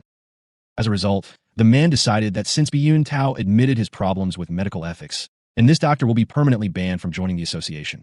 In an attempt to rectify the situation, the doctor began to make excuses again and could not believe that his career had ended so suddenly. In despair, the villain began to cry and beg for mercy. The people present did not understand why President Qian and Lin were so polite to this stranger, but they understood that it was because the guy saved young Mr. Qian. Watching this, Fang Jing also sought to resolve the conflict with her family. However, when she called her uncle, it turned out that the user she dialed was out of range. A few minutes later, the old man thanked the gentleman for taking care of the dog and helping him clean up the hospital, for which Chongming was very grateful. The man also booked one seat and hoped that Byun Tao would agree to come there with him, and the place was called Eugene. That was where he was going to wait for the guy. Understanding his capabilities, the young man immediately agreed because he realized that he would probably be paid for the treatment and asked to take the total amount of money with him. For such a rich man, this was no problem, and he happily agreed, after which they said goodbye. Some time later, the event continued in Fang Jing's car. The good-natured man decided to approach the young man and ask if he was really the master student. Hearing this, the girl could not hold back her tears and realized that her grandfather had always talked about this master, but she did not understand who he really was. As it turned out, this guy's teacher was the one Lin Chantian had wanted to learn medical skills from before, but he had told him that he had no talent and refused to accept him as a student. That is why the man was truly ashamed that he could not reach such a high level. The young man decided to cheer up the older man and asked him not to worry about this, since his master believed that he had already achieved good results in this area. This statement greatly encouraged Lin Changtian, and he even blushed, realizing how valuable this praise was. After that, the hero began to remember how the master talked to him about how he needed to go down the mountain and do something for him, and first he needed to find the president of the Chongqing Medical Center and ask him for shelter. The master also added that this man knows a little about medicine.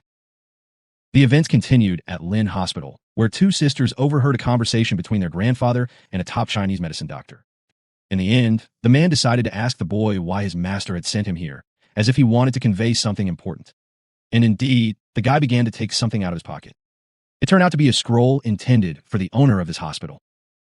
To read the letter, the old man needed glasses, and he immediately took them out to carefully examine the scroll.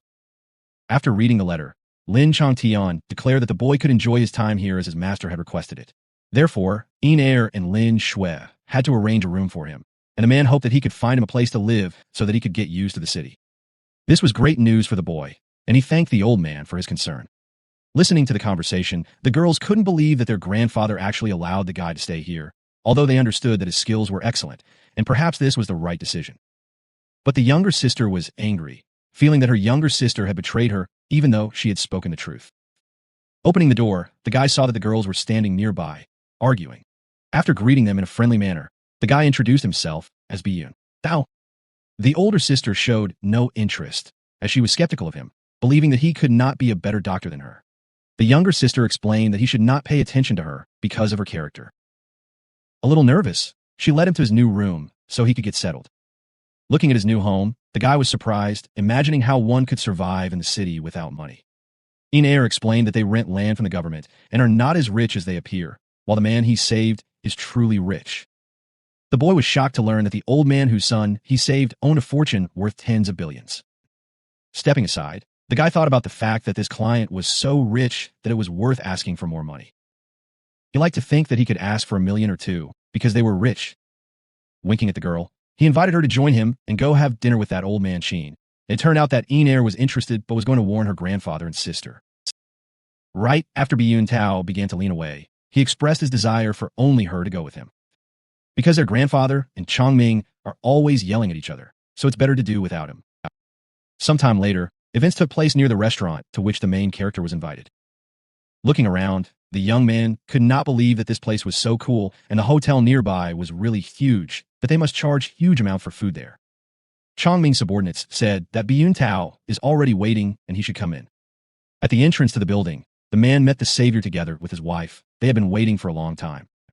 The elderly man was very happy to see such a wonderful doctor and said that his wife also wanted to thank Biyun Tao. It was pleasant to hear such praise, and the hero asked not to be so polite in front of him because it was his job. Opening a door nearby, Chongming asked Master Biyun Tao was not so modest and invited them to come in and sit at the table.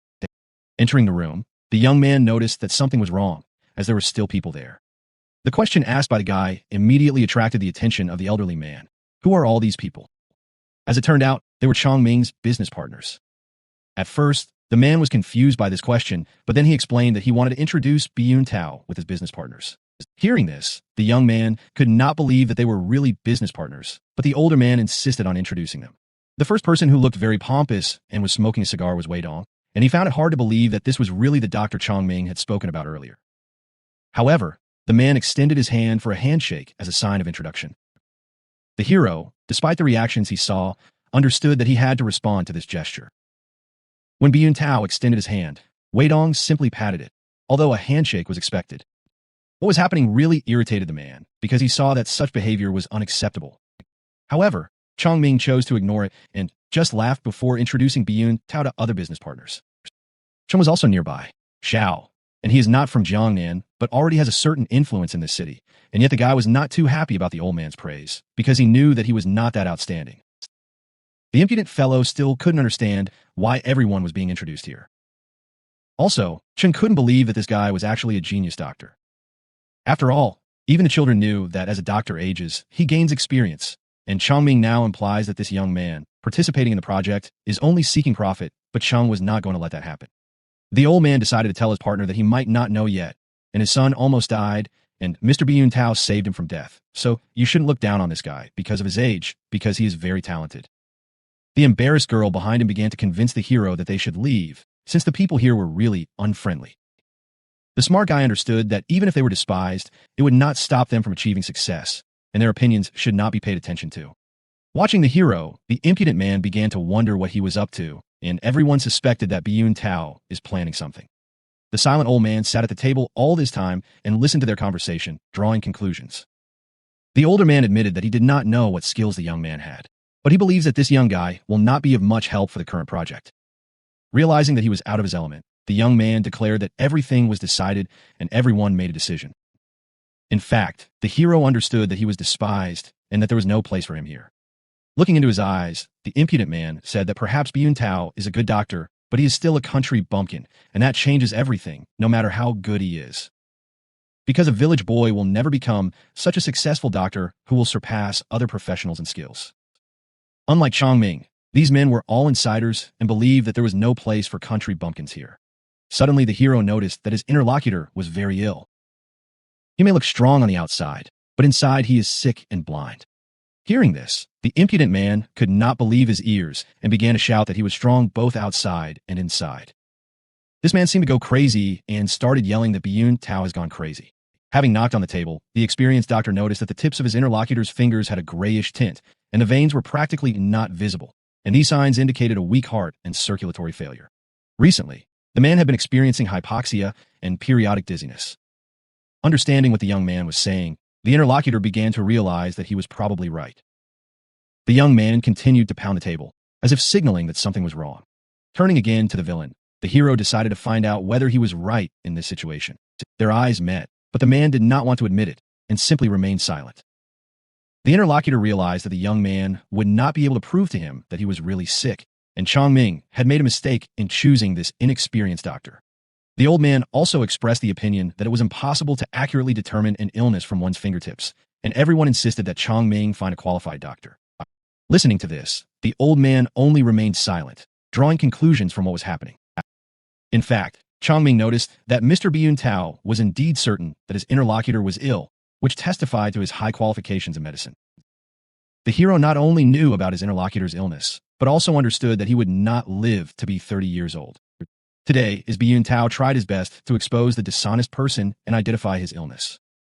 The knocking on the table irritated the scoundrel, and he was furious, not wanting to endure it any longer. Looking at the head of the council, the elderly man asked to remove the man and pay the bill himself. Indignant, the impudent fellow jumped up and shouted that this was enough, and Byun Tao is not such a good doctor. As soon as the interlocutor stood up, his heart began to beat faster. It seemed like a heart attack was starting. This is exactly what the young man wanted, so that his opponent would understand that he was wrong and that his lie would soon be exposed. The pain penetrated all of the man's internal organs, and he could hardly stand on his feet. Under the influence of stress, sweat began to appear on the scoundrel's face. His heart was under enormous pressure. Clutching his chest, the interlocutor could not understand what was happening to him. Soon after, red spots began to appear on my face, and the sweating only increased. None of those present, except the main character, could understand the reason for their colleague's poor health. During the process of his painful death, the scoundrel screamed from the pain of his heart with his last strength. Coming closer, the old man noticed that his partner was indeed sick and needed urgent medical attention. Having suffered a heart attack, the villain began to scream at the hero to stop banging on the table. He persecuted this young man, because in this way he could punish the scoundrel who did not believe in his qualifications as a doctor. Now, everyone present should have understood that they were dealing with a truly experienced doctor. The man, struggling in convulsions, exclaimed with his last strength that he really believed that Byun Tao is a doctor.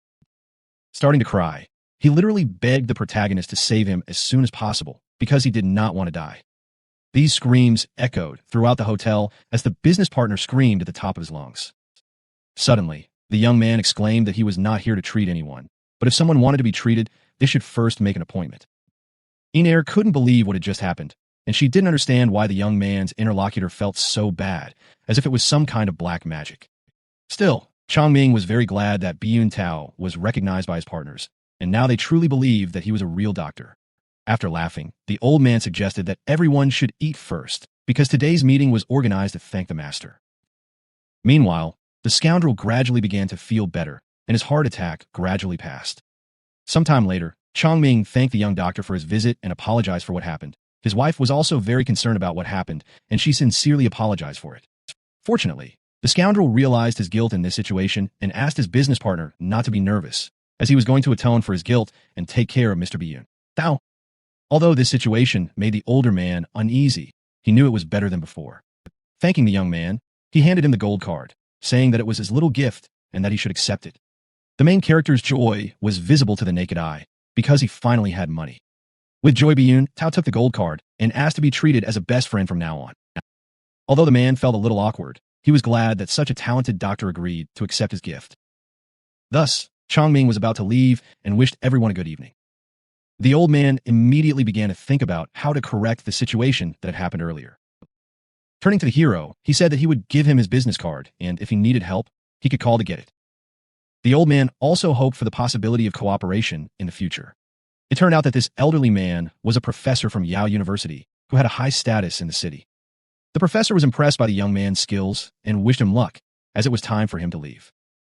Meanwhile, Ian Air called the protagonist and said that Xiao Chung is already waiting in the car. It's time for them to go. Suddenly, the boy remembered that he had been given a gold card and he needed to use it as soon as possible. He immediately ran to the ATM to quickly withdraw the money he had just received. Watching this, the girl was not even surprised, since she knew that Byun Tao had no money before. As soon as the guy inserted the card into the ATM, he immediately began counting the number of zeros in the amount of his bank account. Now he had a whole 1 million yuan on his bank card, and he was incredibly happy about it. Byun Tao was only thinking about how much money he had in his account and how to spend it. Those present in the car were simply shocked by his behavior. Suddenly, the man suggested that the main character go to a recently opened stone exhibition.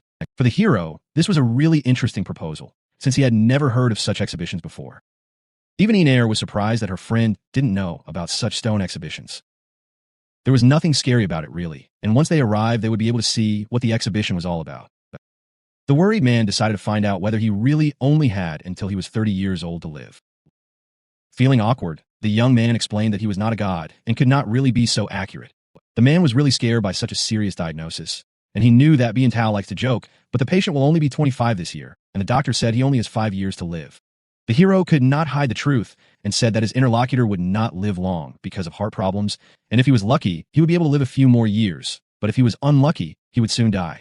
At this news, the man began to laugh in panic and gradually drove off the road. Turning around, the scoundrel still wanted to know whether the gentleman was really joking or whether this was just mockery of him. Unfortunately, it was not a joke, and Byun Tao expressed his dissatisfaction, saying that in such a case, he should first go to the hospital to make sure that there was a heart problem. These statements made the man nervous, and he didn't know what to do. His mood immediately changed, and he began to think about how he could correct this situation. Sometime later, a group of young people arrived at the stone exhibition and parked near the expensive cars. The man also warned that they and the miss were here for the first time and did not know anything about this place. So he urged them to behave carefully so as not to attract unnecessary attention. The stone exhibition itself was organized by influential businessman Zhang Jingtian, who was also scheduled to attend the event. Only the young man did not understand who this businessman was and why he was so famous. As they walked inside, the main character and his company were immediately greeted by many women who were servants in this palace. The manager of the establishment said that all the stones were brought by Boss Zhang from the south, and the price may change depending on the size of the stone. The guy and Inair really felt uneasy here, but they still wanted to see what kind of stones are on display at this exhibition. The first showroom was Tianzhao, where there were quite good stones. It was a great opportunity for them to show their skills. There was also a main hall nearby, but the stones in it were worse than in the previous one. There's also the Tianwan Hall, where the lowest quality stones are kept, and it was a good opportunity for them to look at today's stones before there were many visitors. Suddenly, all the staff turned their attention to Master Sun, who also appeared at the event. The receptionist wished her clients good luck, saying that they needed to use their eyes correctly to choose a good stone. Master Sun's presence caused alarm among the protagonist's new friends, and they did not understand why he was there. The worried man said to Byun Tao they had better take a look at the exhibition hall and go inside. In general, the young man was not against it, but he was very interested in why this master caused such fear in his friends. These mysterious people at the exhibition really looked menacing, and it was obvious that they were dangerous. At the same time, the hero had already entered one of the halls to see the exhibition samples of stones. Looking around, he was impressed to see such beauty. Many different types of stones lay on the table, and the guests examined them to see if they were worth buying. Everyone present wanted to understand whether there was any precious material in the stone, and for this purpose flashlights were used to calculate the value. Coming closer to one of the stones, the hero still wanted to find out what was so valuable about these stones. It turns out that most of these stones contain jade, and bets are placed on them based on the quantity and quality of jade in them. Some people become rich from stones throughout their lives, while others lose all their savings. One man once purchased the stone for tens of thousands of dollars, but sold the treasures found inside for millions, and in some cases it was imperial green jade, which was worth much more. Looking at these stones, the guy realized that the money could be big, but the presence of jade in the stone could bring even more profit. The young man immediately wanted to take a risk, realizing that in this way he could increase his fortune 2 or even 3 times. Using his skills, Biyun Tao began to investigate whether there was jade in the stone nearby. Not far from them, some ill-wishers were watching the guy who came for the stones and were surprised by his naivety. Seeing this, his comrade also realized that he needed to help him a little. Feeling awkward, the man realized that Biyun was studying one of the stones with interest and was going to buy it for the young man. In fact, the guy wondered whether it was worth doing because he looked at the stone for a long time, but could not determine whether it contained jade and whether it was worth wasting money in vain. Despite the fact that the man realized that buying the stone was a waste of money, he still decided to give it as a gift as a sign of friendship. The new friend was also not an expert like the protagonist, and there is nothing wrong with that, and he decided to choose the stone that Biyun had previously noticed. Then the friend decided to call one of the exhibition workers to buy this stone. The worker immediately asked if they wanted to take the stone away or cut it there, and the man replied that they would like to see what was inside, as he had bought the stone for his friend and wanted to know if there was jade in it. The old friend even began to tease the man, claiming that he spared no expense to cement his friendship. Now the exhibition staff also became interested in whether this stone could really be a treasure. One of the workers even realized that just by looking at the stone you could tell that it was of really high quality, and yet they were aware of the risks involved because even though it looks great on the outside, no one knows what is inside. The man was also overcome with excitement and decided it was time to start cutting. The stone thrower began using a huge saw to cut the stone. Everyone was amazed at how brave the young people were today, and for them, hundreds of thousands of yuan was like a joke. All the old-timers present seemed different from before, even taking into account their never-changing experience, which had never seen so much money before. Suddenly, someone put a hand on the guy's shoulder when he didn't expect it. It turned out that it was Xiao's son, a police trainee, who wanted to ask Cheng Xiao, why did he decide to buy this stone? The impudent fellow even planned to buy the stone from Cheng Xiao, thinking that this was a good idea, as he assumed that there was nothing in the stone anyway. However, the good friend refused and asked Master Sun not to worry, explaining that he had purchased the stone for his friend. He also clarified that he could afford to buy this stone in any case. For the wicked man, this was a blow to his self-esteem, as he hoped that his actions would offend the young entrepreneur. Now, for Xiao's son, everything that was happening seemed boring, and he only wanted to see what would come out of this stone. The huge saw continued to cut the stone, and an additional device kept it moistened so that it would not split. One of the pieces of stone fell onto the conveyor belt, and green inclusions became visible in a small area. Looking at the stone, the guy began to think that it could be real jade. An exhibition staff member said that the stone appeared to contain jade, but its structure did not allow the pulp to be separated, and its loose texture was not suitable for carving, and it could have been slightly polished and used as a decorative stone for the home. Feeling anxious, the boy realized that he had wasted hundreds of thousands of money in vain, and although he felt that there was something in the stone, he could not achieve it. At that time, Xiao's son mocked Cheng Xiao said that buying an ordinary stone does not cost hundreds of thousands of yuan. In the end, he was lucky, although the main thing is that the stone had already been purchased, otherwise someone could have gotten into trouble. Hearing this, Bian Tao couldn't stand what was happening any longer and asked who this impudent fellow was whose squeals were as annoying as a pig's. Feeling angry, the guy continued to watch the scoundrel who was behaving so shamelessly. This really alarmed Cheng Xiao, and he realized that such actions could be dangerous. Xiao's son began to look at the protagonist, thinking about the possible consequences. Suddenly, the villain's girlfriend exclaimed that she wanted to reveal a little secret to the man, emphasizing that he would not leave here alive. The impudent man began to apologize, claiming that the guy who said this would not die, and that his lady was simply too cruel. Even though they were in Boss Zhang's territory, Cheng Xiao still wanted to teach Biyun a lesson Tao. The scoundrel was in a good mood today, and since they were guests of Boss Zhang, he decided to give the young man a chance, and he asked the boy to kneel down and hit himself in the face 10 times. If he fails to do so, there will be serious consequences.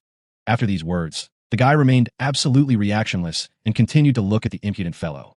Suddenly, the boy turned to his granddaughter and said that since they were familiar with Cheng Xiao, then he would also give him a chance, and the guy offered the impudent man to kneel down and call him grandfather 3 times, otherwise he would have to leave this place. This statement clearly undermined the impudent man's self-esteem, and at first he simply continued to look at the guy. However, he then decided to take it as a joke and started laughing, thinking that the guy was just joking. Still laughing, he asked Cheng Xiao, is this really his friend? Since they were friends, the impudent man ordered the guard to act. The man asked his burly bodyguard to add more interest to the evening. The security guard loudly declared his intention to stop the scoundrel who dared to insult his employer. The whole time the guy stood motionless, waiting for the moment when the giant guard would strike. Thanks to his excellent agility, the young man easily dodged the serious blow. Immediately after dodging, he was about to counterattack, and Bian Tao instantly jumped to attack from the air. With a powerful punch, the hero sought to defeat the giant on the first try. The man underestimated the guy, and his punch landed on his jaw. Onlookers were amazed at how the fragile guy was able to defeat the muscular guard. The guy's girlfriend couldn't understand where he got such strength from and how he was able to do it. Spectators saw an unequal fight, but Biyun emerged victorious. Tao. Chung Xiao couldn't believe that his bodyguard, for whom he paid 50,000 a month, lost. Concerned, Chung Xiao shouted at the hero, demanding that he stop. Father Chung Xiao is the director of the Public Security Bureau, and if anything happens, Biyun Tao will get the punishment he deserves. The owner of the exhibition observed what was happening and asked the security guard to deal with the guy. Hearing that the impudent man's father was an influential director, Biyun Tao couldn't understand why this mattered. It's no wonder that such an influential person gave birth to such an idiot. With every second the guy was getting closer, and the scoundrel understood that he would soon receive the punishment he deserved for his words. All this was done so that Biyun Tao taught the impudent man respect and politeness. Nearby, someone stopped the guy, saying that the fight was not worth continuing. It was a security guard who was interested in why the stranger was acting so boldly. Chung Xiao shouted at the guard, blaming everything that was happening on the young man who almost killed him. These words made the guard even more angry, and he realized that he had to act to punish Biyun Tao. Chung lying on the floor, Xiao, and he was lost in the situation. Approaching the scene, Zhang, a city businessman and owner of the stone betting building, Zhang Jingtian expressed his opinion that Chung Xiao was the one who offended this guy in the first place and insisted on not publicly humiliating him or causing him any more trouble. Although the hero was stopped, he still felt anger and understood that the villain should be punished. The protagonist's friends were concerned about what was happening and understood that he had to stop. In-air even came to the conclusion that Zhang Jingtian is not what the rumors say. Zhang Jingtian once again emphasized that his words do not carry any malicious intent, as he is a businessman and believes that only harmony leads to success. The young man dropped his hands and declared that he had nothing more to say in this argument. The owner of the exhibition noted that the younger brother was indeed an interesting guy and had enough courage. Since everyone was fine, Zhang Jingtian announced that he had prepared some excellent wines and invited everyone present to enjoy the exhibition. This whole period of time, Chung Xiao continued to watch Biyun Tao, and his feelings of anger and fury did not dry up. Even as he left the exhibition, he was still thinking about how to take revenge on this scoundrel and harm him as soon as the opportunity arose. At this time, Zhang Jingtian approached the protagonist and admitted that he had seen all the events between him and that guy, and he admitted that it was a manifestation of his lack of attentiveness as a boss, which is why he decided to apologize to the young man for the trouble that had arisen. The owner of the exhibition also handed over his business card and assured that if the guy had any problems, he could ask for help. After accepting the business card, Biyun Tao thanked Boss Zhang and assured him that he would definitely ask for help if necessary. An observant security guard discovered that the young man was a doctor and smelled strongly of medicine. The boss realized that young people today are so diverse and a good mood is inevitable. Looking at his friends, the guy noticed that two of them were no longer in the hall. Considering that it was just the two of them left, In-air and the guy decided to go somewhere else. The girl was confused by their decision to leave, considering that they had just arrived. In fact, the guy was just trying to make money, because such opportunities don't come along very often. Realizing that this was just a gamble, In-air tried to calm him down, explaining that the probability of finding a good stone was less than 1%, and it was unclear how he was going to make money here. Biyun Tao was persistent and wanted to see if he could win the money. The girl was very worried, realizing that Chang Xiao could return at any moment, and that could cause problems.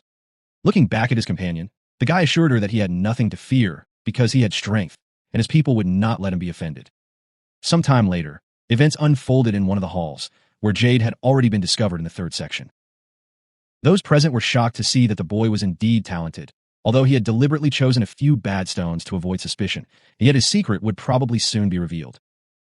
The boy could distinguish jade better and better, and the better the stone, the more strongly he felt it. The guy asked In-air to bring 2 more bad stones so as not to attract Boss Zhang's attention. Zhang Tian. The girl could not understand how the guy could determine where the jade was in the stone, and it was difficult to explain it to her. At this time, events were unfolding in another part of the hall, where Zhang Tian discussed with Bo Jane's success in finding jade.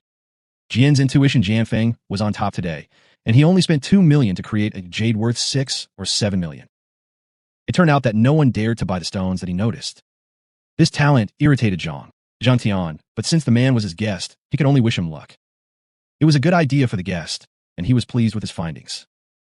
Those present began to think that a war would break out between the two bosses, but according to the gang's rules, only Jian Jianfeng may have been running a stone business in Jiangnan City. But now Zhang was here too, Zheng Tian, and their future fate remained uncertain. Advisor Zhang Tian warned him that they would lose all their money if this continued. But the man understood that now he could not change anything. After all, they opened their doors for business, and they can't just drive away guests. Meanwhile, Ian Air and the protagonist were discussing that it was really an amazing day. And today they could earn 600,000 to 700,000 yuan in one night by betting on stones, and it was much faster than making money in the clinic. Understanding the danger, Biyun Tao asked his partner to be quiet, and they had to leave unnoticed, otherwise there might be trouble if boss Zhang found out. Zhang suddenly came up to Jing Tian, asked the boy to stay, as he wanted to offer him a request that he could not refuse.